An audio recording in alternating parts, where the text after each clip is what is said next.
నెల్లూరు జిల్లా కేంద్రంలో కూటమి ప్రభుత్వంపై వైసీపీ నాయకులు మాజీ మంత్రి కాకాని గోవర్ధన్ తీవ్ర విమర్శలు చేశారు. ఎమ్మెల్సీ చంద్రశేఖర్ రెడ్డికి సంఘీభావం తెలిపేందుకు 18 మంది వైసీపీ ఎమ్మెల్సీలు వస్తే టీడీపీ నేతలకు భయం పట్టుకుందన్నారు. మంత్రి నారాయణ చూసి ప్రజలు నవ్వుకుంటున్నారన్నారు. డిఎస్సీ అంశంపై ప్రశ్నించినందుకే చంద్రశేఖర్ రెడ్డి కళాశాలపై దాడులు చేశారని ఆరోపించారు.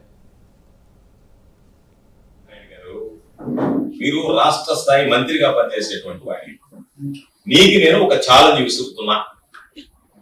నువ్వు నీ కాలేజీలు ఎక్కడెక్కడైతే నడుపుతున్నావో, నెల్లూరు జిల్లాను తీసుకుందామా, ఎక్కడ తీసుకుందామా, వాటికున్న అనుమతులు ఏంటి, నీకున్నటువంటి ప్లే గ్రౌండ్ ఏంటి, నీకున్నటువంటి పార్కింగ్ ఫెసిలిటీ ఏంటి, నీకున్నటువంటి స్ట్రెంగ్త్ ఎంత, నువ్వు ఏ కాలేజీ దగ్గర పర్మిషన్ తీసుకుని బిట్లుగా ఎక్కడెక్కడ నడుపుతున్నావు, వీటన్నిటి మీద పారదర్శకంగా నువ్వు సూచించినటువంటి, నువ్వు నియమించుకున్నటువంటి వ్యక్తుల ద్వారా కాకుండా ఏదైనా ఒక కమిటీ లాగా ఏర్పాటు చేసి, ఒకవేళ ఈ జిల్లాలో ఉండేటువంటి అన్ని అఖిల పక్షంలాగా ఏర్పాటు చేసి ఈ జిల్లాలో ఉండేటువంటి అన్ని కాలేజీలని పరిశీలించడానికి నువ్వు సిద్ధమా?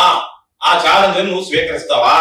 ఏదో భీమవరం, పిఠాపురం అది ఇది అని చెప్పి ఎక్కడో దూరంగా ఉండేటువంటి దగ్గర 4 మాటలు చెప్పి ఆయన షాక్ అయ్యాడంటే వాళ్ళ గంట శ్రీనివాసరావు వాళ్ళ బియ్యం కూడా ఫోన్ చేస్తే. ఇవన్నీ వద్దు నారాయణ గారు. మీరు